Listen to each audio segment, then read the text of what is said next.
She's going to be the translator today.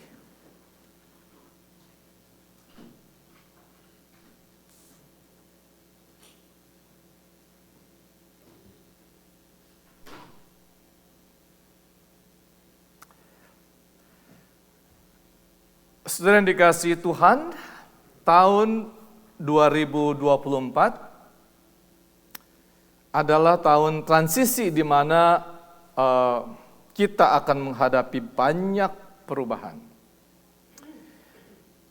Kita pernah mendoakan dan masih mendoakan di BATP maupun di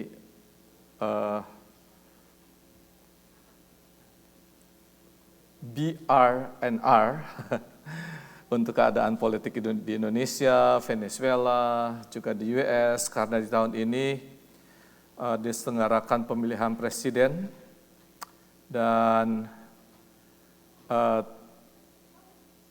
tiap negara mempunyai budaya dan sistem pemilihan yang berbeda-beda, saudara.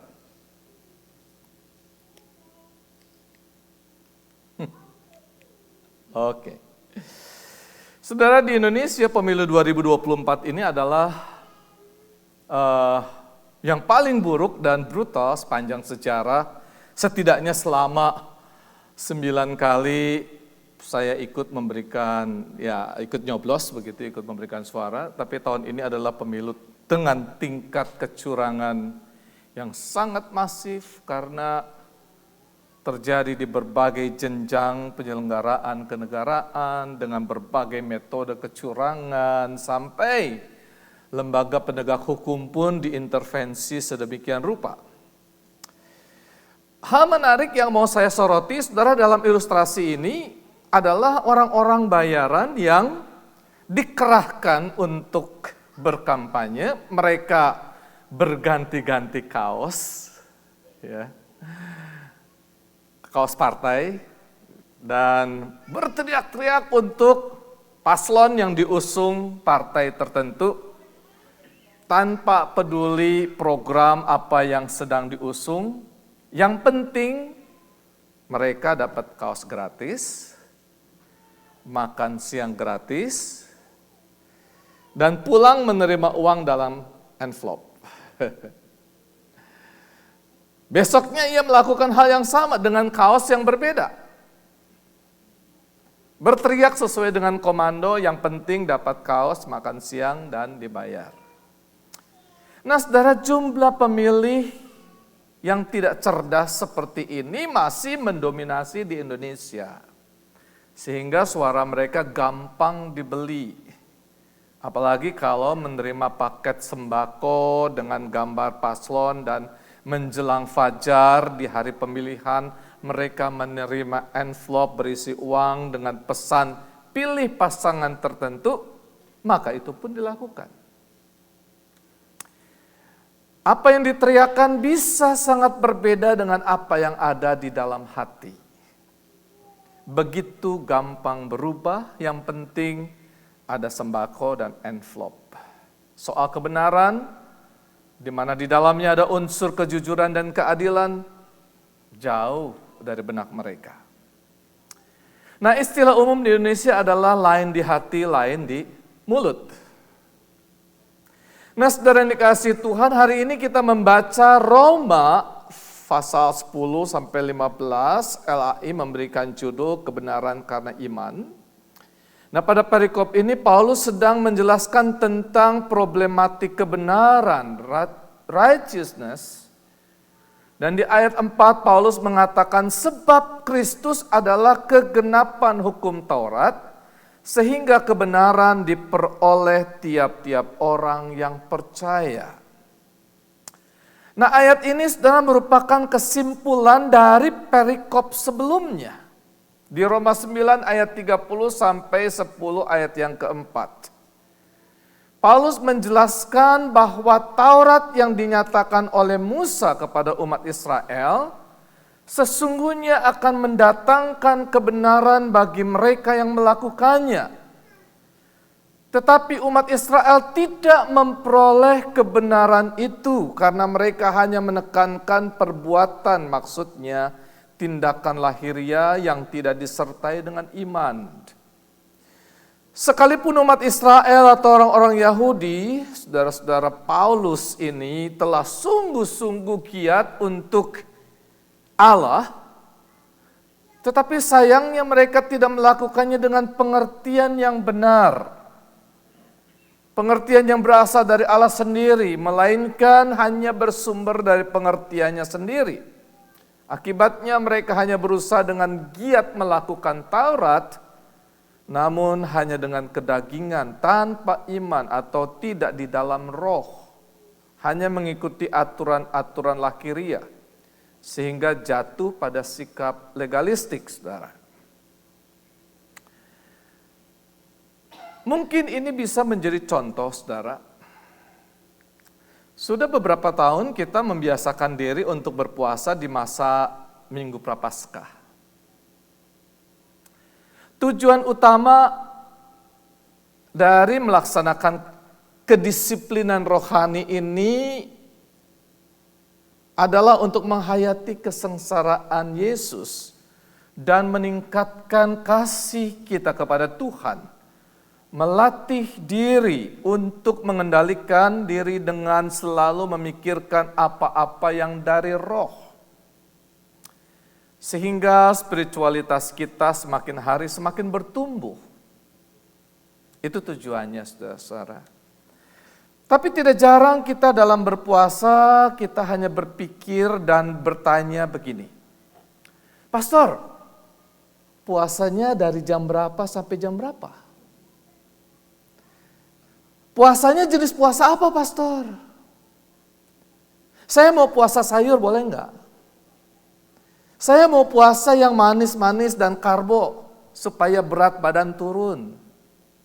Jadi saudara-saudara, hal-hal yang dipikirkan hanya berkenaan dengan legalistik puasanya, bukan soal kerohaniannya. Ya, tapi tentu ini adalah sebuah proses, saudara. Dan saya bersyukur karena saudara-saudara sudah mulai mencobanya. Tapi ada juga yang sama sekali nggak peduli, bahkan sudah memblokir diri di dalam pikirannya. Pokoknya saya nggak bisa deh kalau nggak makan. Akhirnya tidak pernah mencoba dan tidak pernah mau belajar. Nah, saudara, kecenderungan legalistik dan memusatkan kehidupan keagamaannya pada hal-hal yang lahiriah semata juga terjadi di dalam kehidupan umat Israel. Juga jemaat Kristen Yahudi di Roma, sehingga mereka tidak menyadari bahwa kebenaran yang sesungguhnya adalah kebenaran karena iman. Sedang dikasihi Tuhan, di dalam agama Yahudi ada kelompok-kelompok yang menyebut dirinya secara khusus dalam kaitan dengan Taurat. Misalkan, orang-orang Samaria itu menyebut dirinya sebagai Somer HaTorah. Artinya penjaga Taurat. Kami ini Somer HaTorah, penjaga Taurat. Orang-orang Saduki selalu menggaungkan hanya Torah, hanya Torah. Sedangkan kekristenan, saudara, berpusat pada apa yang dinyatakan oleh Paulus di Roma 10 ayat 4. Bahwa Kristus adalah kegenapan hukum Taurat. Accomplish the purpose for which the law was given. Kegenapan hukum Taurat. Tapi istilah kegenapan hukum Taurat ini, saudara, jangan disalahartikan sebagai pembatalan hukum Taurat. Tidak. Istilah kegenapan hukum Taurat juga jangan disalahartikan bahwa pemberlakuan hukum Taurat telah berakhir. Tidak. Hukum Taurat akan tetap berlaku bagi mereka yang mau tetap hidup di bawah hukum Taurat. Di bawah kuasa hukum Taurat. Yesus sendiri menegaskan di Matius 5 ayat 17 demikian. Janganlah kamu menyangka bahwa aku datang untuk meniadakan hukum Taurat atau kitab para nabi. Aku datang untuk menggenapinya. Bahkan Yesus di ayat selanjutnya, ayat 18 dari Matius 5 ini dinyatakan di sana, sesungguhnya selama belum lenyap langit dan bumi ini, satu iota atau titik pun tidak akan ditiadakan dari hukum Taurat sebelum semuanya terjadi. Dengan kata lain, saudara, hukum Taurat akan tetap berlaku sampai akhir zaman bagi mereka yang hidup di bawah hukum Taurat.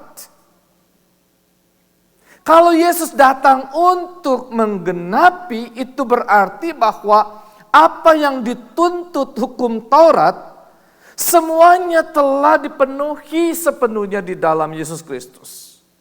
Karena hanya Yesus Kristuslah yang dapat memenuhi tuntutan hukum Taurat dengan sempurna. Saudara, mungkin akan lebih jelas kalau saya ulangi kembali dengan singkat apa yang telah disampaikan 2 minggu lalu. Saudara, perhatikan gambar ini. Jadi saudara-saudara, sesudah air bah, bangsa-bangsa yang tidak memiliki hukum Taurat, mereka berada di bawah hukum Nuh.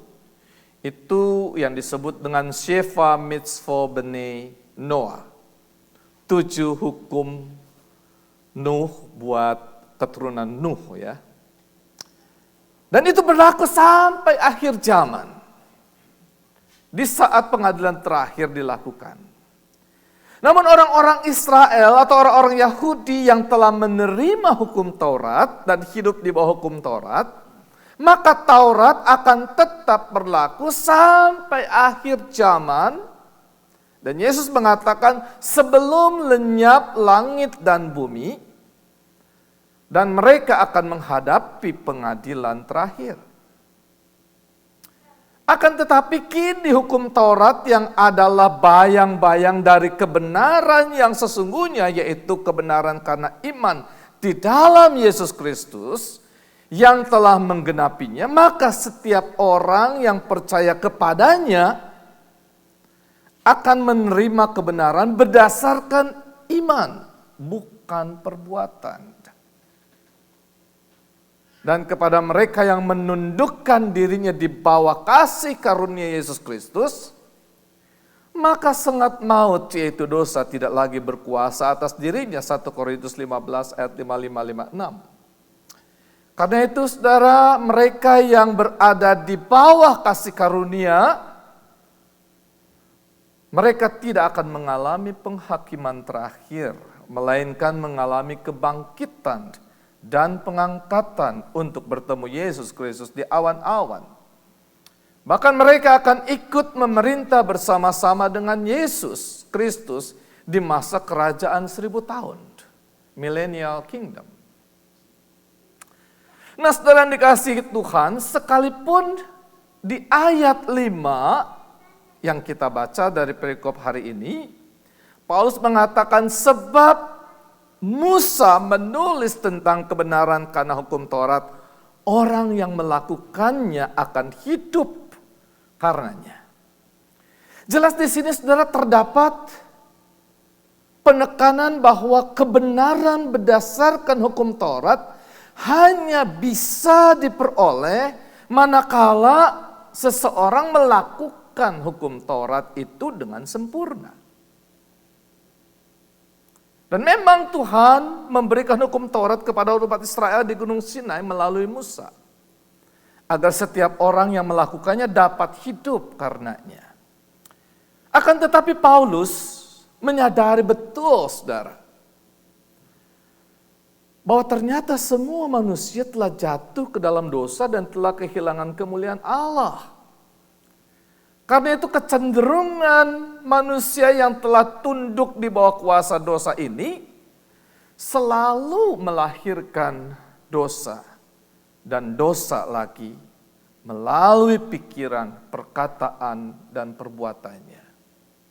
Sampai-sampai Paulus, seorang Farisi yang berusaha hidup dalam ketaatan pada hukum Taurat ini, merasa frustasi, saudara, menjalani hidup dalam tubuh dari daging yang dikuasai dosa ini. Dan dia mengatakan dalam Roma 7 ayat 24, "Aku manusia celaka. Siapakah yang akan melepaskan aku dari tubuh maut ini?" Karena betapapun kita berusaha dengan sekuat tenaga untuk memperoleh kebenaran dengan melakukan hukum Taurat, namun ternyata kita hanya selalu menemui kegagalan.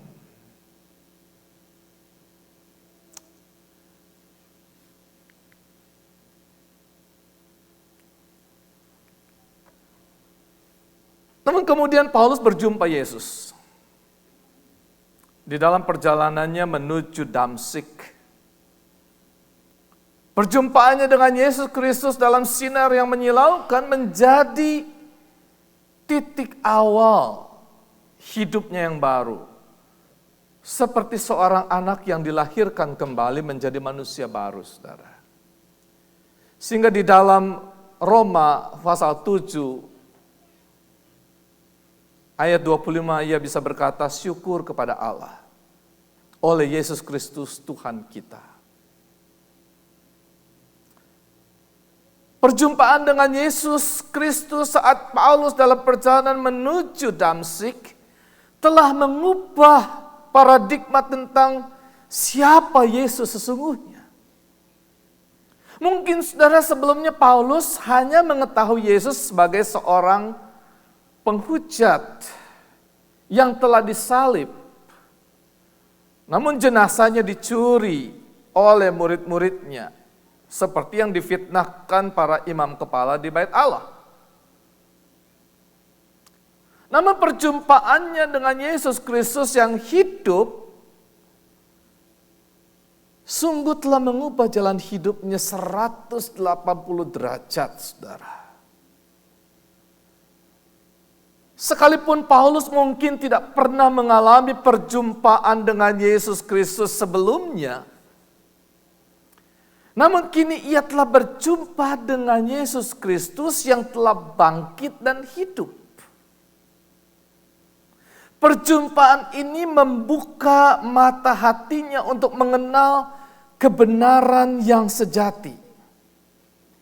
Ini membuat seluruh usaha yang telah dikejarnya selama ini sebagai seorang Farisi seakan-akan tidak berarti, seperti sampah.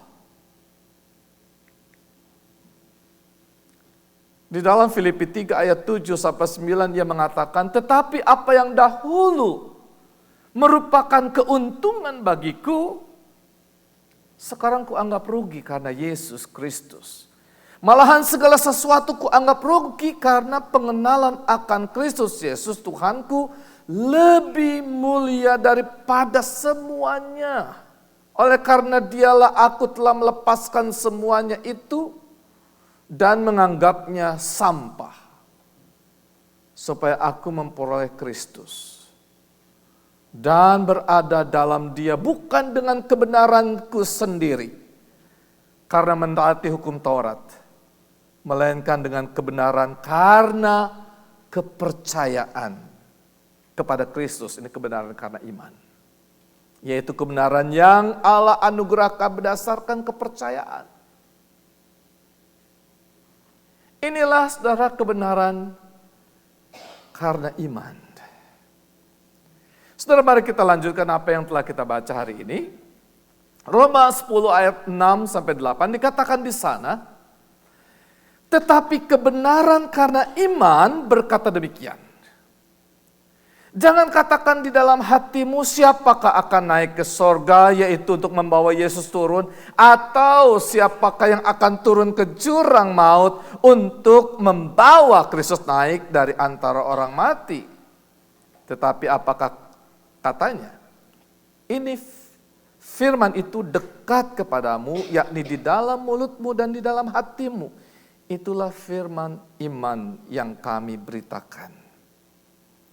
Saudara, pada hari ini Paulus menggunakan cara berpikir filsafat yang populer pada masa itu dalam mencari kebenaran. Pada masa itu, saudara, suatu kebenaran dapat diterima manakala dapat diterima dengan akal sehat, dengan logiknya atau common sense-nya. Dan terdapat bukti-bukti atau lebih dari 2 orang saksi, itu disebut dengan bukti empiris, empirical evidence. Atau suatu dalil dapat dianggap sebagai suatu kebenaran, manakala jika dilakukan suatu percobaan, maka hasilnya akan tetap sama. Maka itu menjadi suatu kebenaran. Nah, dalam hal ini Paulus menegaskan kepada jemaat di Roma agar mereka jangan mengandalkan kebenaran tentang Yesus Kristus secara empiris atau pembuktian panca indera, empirical evidence.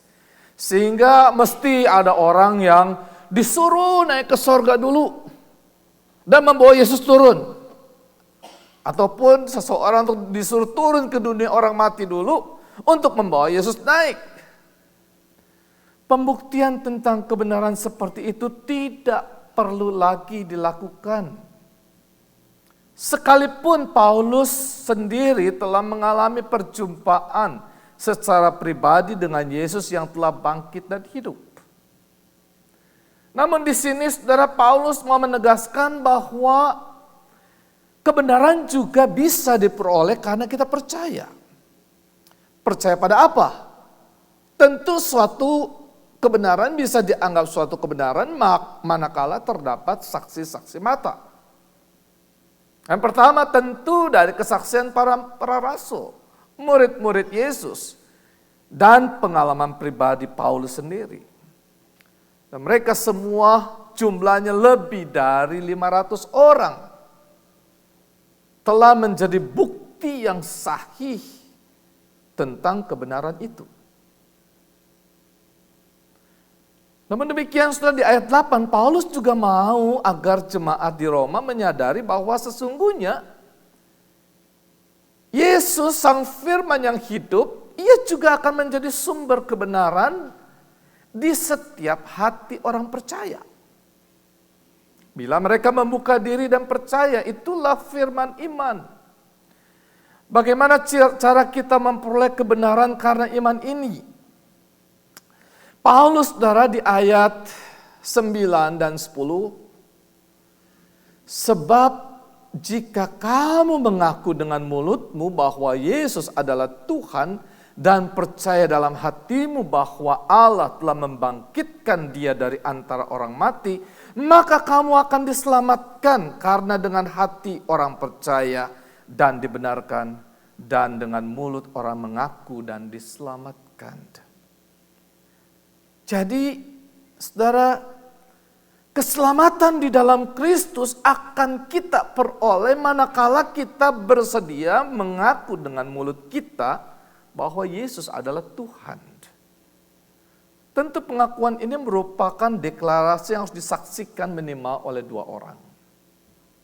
Minimal ada orang yang mendengar pengakuan saudara, maka itu dianggap sah. Tapi pengakuan dengan mulut tidak cukup, saudara. Mengapa? Karena pengakuan di mulut belum tentu mencerminkan apa yang ada di dalam hati. Banyak orang yang berpindah-pindah agama hanya demi memperlancar bisnisnya, supaya tidak menghambat karirnya, supaya mendapatkan restu untuk menikah dan sebagainya. Tapi itu hanya di mulut, sedangkan di dalam hati mungkin berbeda. Nah, Paulus menegaskan saudara bahwa keselamatan seseorang di dalam Kristus hanya bisa diperoleh manakala ia mengaku percaya di dalam hatinya bahwa Allah Bapa atau Yahweh telah membangkitkan Yesus Kristus dari antara orang mati. Mengapa ini penting, saudara? Karena memang sungguh Tuhan Yesus telah mengalahkan kuasa maut melalui kebangkitannya. Dan kebangkitan dari antara orang mati ini tidak bisa dibuktikan lagi secara empiris. Selain kita percaya pada kesaksian para rasul dan murid-murid Yesus. Dan kesaksian mereka tercatat di dalam Injil. manusia yang hidup di zaman Yesus telah naik ke sorga dan duduk di sebelah kanan Allah Bapa seperti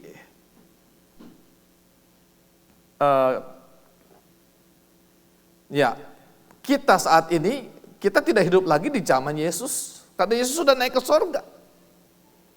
Maka kita tidak bisa lagi menuntut pembuktian seperti yang pernah dilakukan oleh Thomas, yang mengatakan, sebelum aku melihat bekas paku pada tangannya dan sebelum aku mencucukkan jariku ke dalam bekas paku dan mencucukkan tanganku ke dalam lambungnya, sekali-kali aku tidak akan percaya. Saat itu saudara, Thomas membutuhkan pembuktian empiris. Dan Tuhan Yesus memberikan kesempatan kepadanya, bukan? Tapi apa kata Yesus kepada Yohanes, di Yohanes 20 ayat 29? Karena engkau telah melihat aku, maka engkau percaya. Berbahagialah mereka yang tidak melihat, namun percaya. Jadi kalau saudara tidak melihat Yesus yang bangkit, tapi saudara percaya, sesungguhnya saudara termasuk orang-orang yang berbahagia. Mengapa? Karena saudara bukan hidup berdasarkan pembuktian empiris, melainkan karena iman. Dan iman itulah yang membawa saudara untuk melihat dan mengalami kebenaran di dalam Kristus, Tuhan dan Juru Selamat kita. Amin. Jadi saudara, kepada jemaat di Roma, baik yang Yahudi maupun yang non-Yahudi, mereka berbahagia jika dapat mengaku Yesus sebagai Tuhan dan percaya dalam hatinya bahwa Yesus telah bangkit dari antara orang mati. Karena mereka hidup berdasarkan iman. Dan itu akan diperhitungkan kepada mereka sebagai suatu kebenaran. Mereka percaya kepada pemberitaan para saksi Kristus, yaitu para rasul.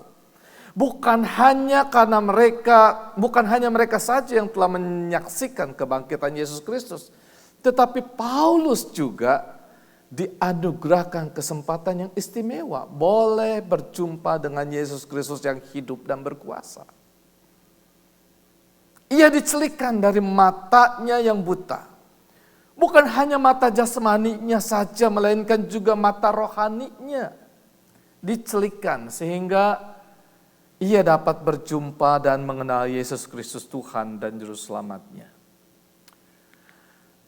Saudara, bagi jemaat Roma maupun kita sekalian, firman itu telah dinyatakan lewat kesaksian Alkitab.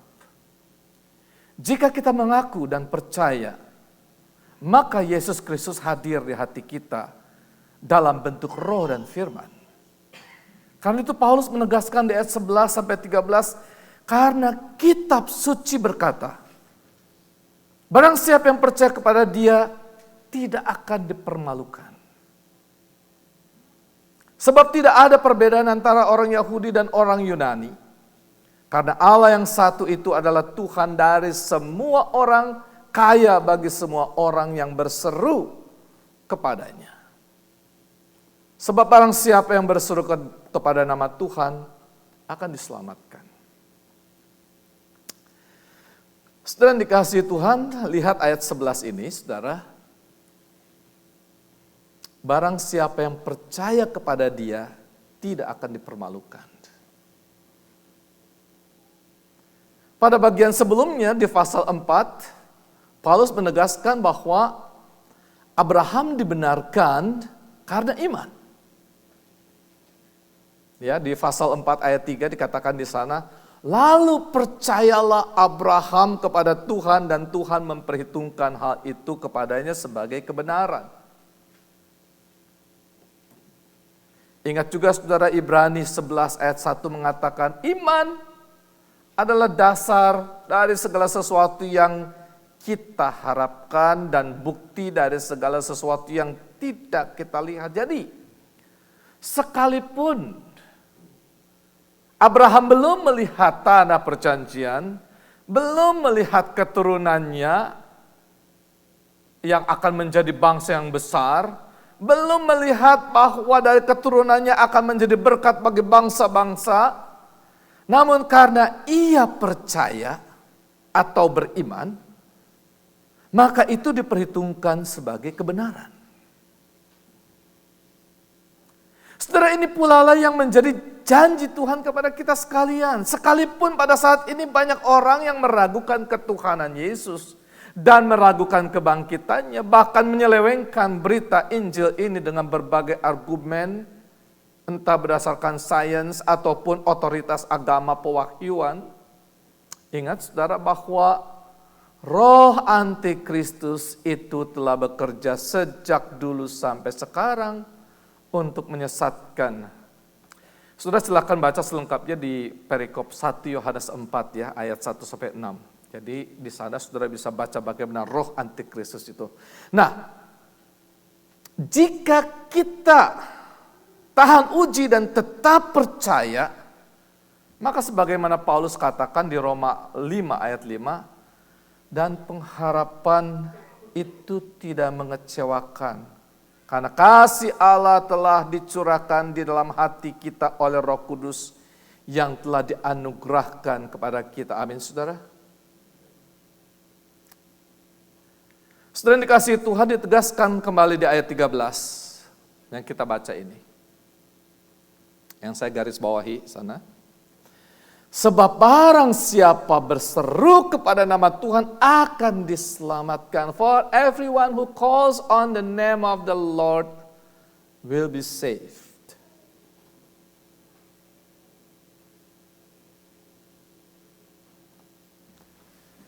Sekali lagi di sini Paulus mau mengajak kepada jemaat di Roma dan tentu kepada saudara sekalian, agar kita menaruh pengharapan kita sepenuhnya hanya kepada Yesus Kristus, Tuhan dan Juru Selamat kita. Dia yang telah bangkit dan sekarang bertahta di sorga, duduk di sebelah kanan Allah Bapa, dan menyediakan tempat bagi kita sekalian. Kembali saya mau ingatkan saudara, hanya Dialah jalan, kebenaran, dan hidup yang dapat memulihkan relasi saudara dengan Allah sebagai relasi antara anak-anak dengan bapaknya, saudara. Ketika saudara menghadapi berbagai pergumulan hidup, maka berserulah kepada Bapamu yang di sorga, ditekankan oleh Yesus. Ya. Berserulah kepada Bapamu yang di sorga.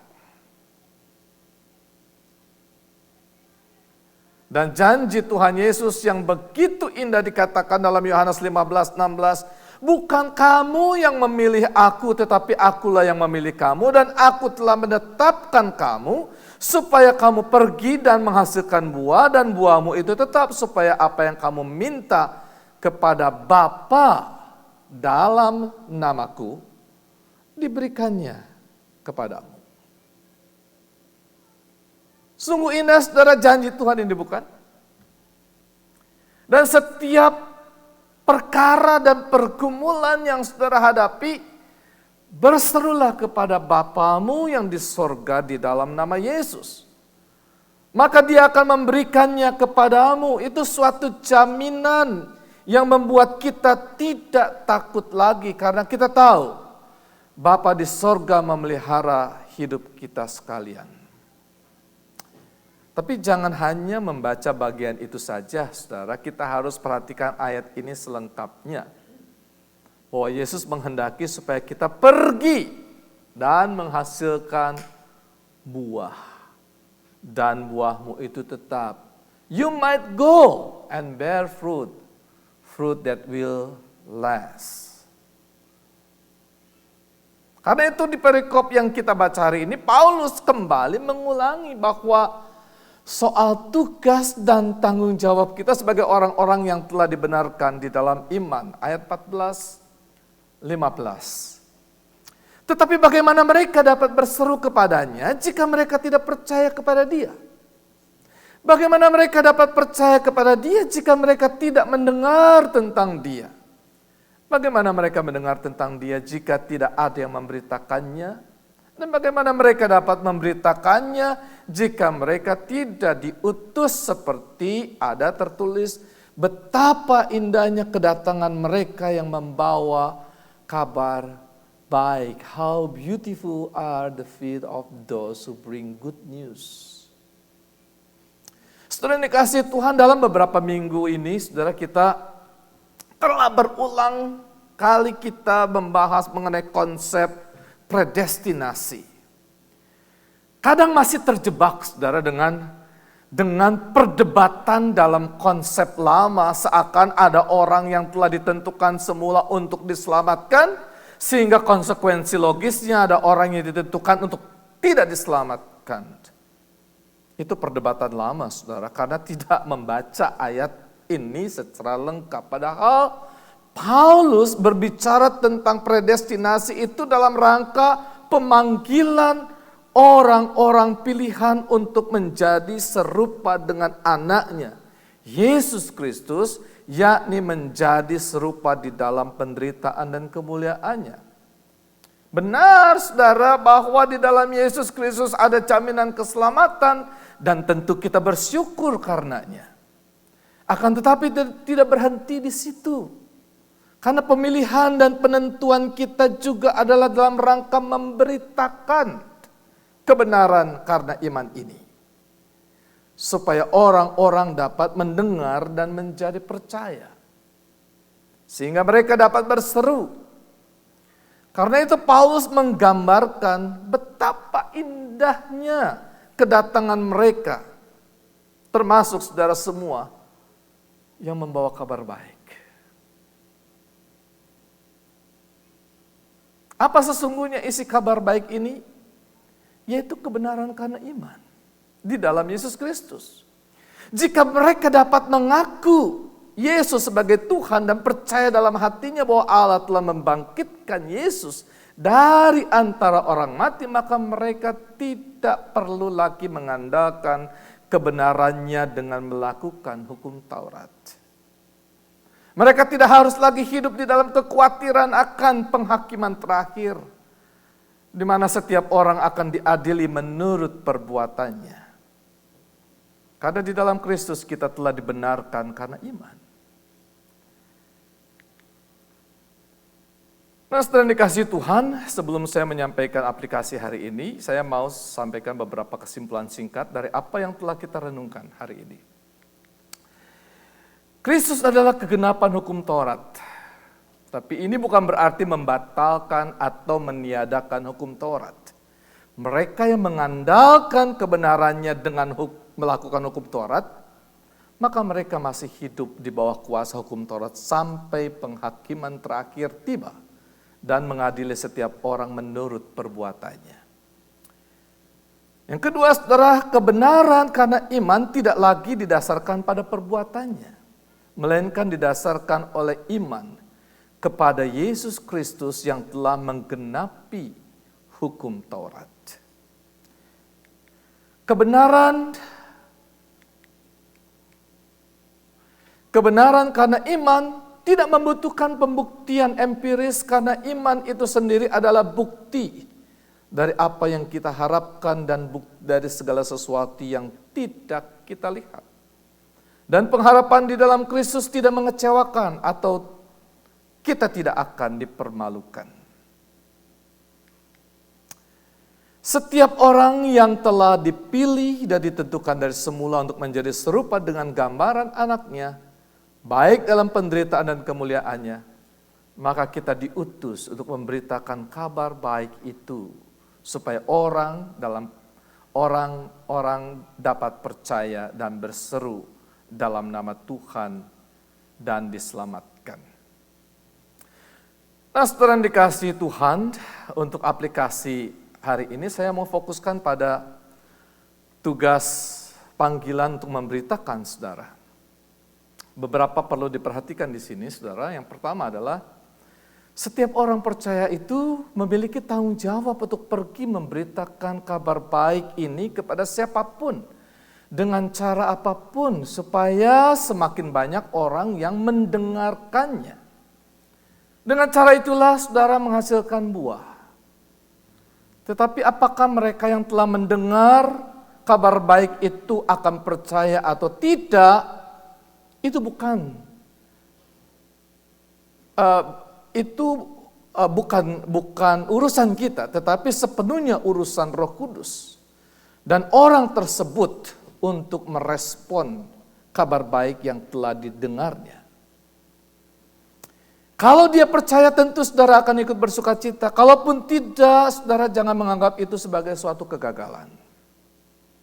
Yang penting saudara telah memberitakan kabar baik kepadanya dan terus mendoakannya. Tugas kita memberitakan kabar baik, saudara. Bahwa di dalam Yesus Kristus, setiap orang percaya memperoleh kebenaran karena iman. Di dalam dia ada jaminan keselamatan. Tetapi saudara tidak berhak untuk menghakimi seseorang yang tidak percaya kepada Yesus Kristus. Pasti kamu masuk neraka. Karena penghakiman itu adalah hak Kristus sendiri di akhir zaman. Kalau seseorang tetap mau hidup di bawah hukum, di bawah kuasa hukum Taurat, ataukah di bawah hukum Nuh, itu adalah tanggung jawabnya masing-masing. Tugas saudara adalah membukakan kepada mereka tentang jaminan keselamatan di dalam Yesus Kristus. Perkara orang itu mau percaya atau tidak, itu adalah urusan pribadinya di hadapan Tuhan. Apologetik, saudara, adalah dalam rangka mempertanggungjawabkan pengharapan iman saudara. 1 Petrus 3 ayat 15. Bukan untuk menyerang kepercayaan orang lain. Belakangan ini saudara, begitu banyak video apologetik yang isinya lebih menyerang dan menjelek-jelekkan kepercayaan orang, sehingga ia sendiri tidak memberitakan kabar baik yang seharusnya menjadi tanggung jawab kita. Lebih banyak menyerang. Berita Injilnya mana?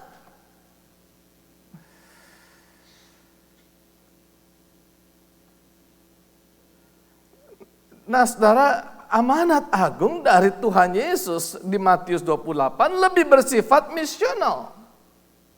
Memberitakan kabar baik lewat kata dan perbuatan. Apologetik hanya dibutuhkan manakala orang bertanya dan menyerang pengharapan iman kita. Maka kita punya hak untuk menjawab. Tapi kita tidak berhak untuk menyerang dan menghakimi mereka. Karena penghakiman itu adalah hak Kristus sendiri yang akan mengadili setiap orang di akhir zaman. Tuhan memberkati saudara-saudara. Kiranya memberikan hikmat kepada saudara untuk memberkati sesama kita. Karena untuk itulah saudara dipanggil dan menerima berkat Tuhan supaya kita memberkati sesama kita. Amin. Let's pray. Oh Lord.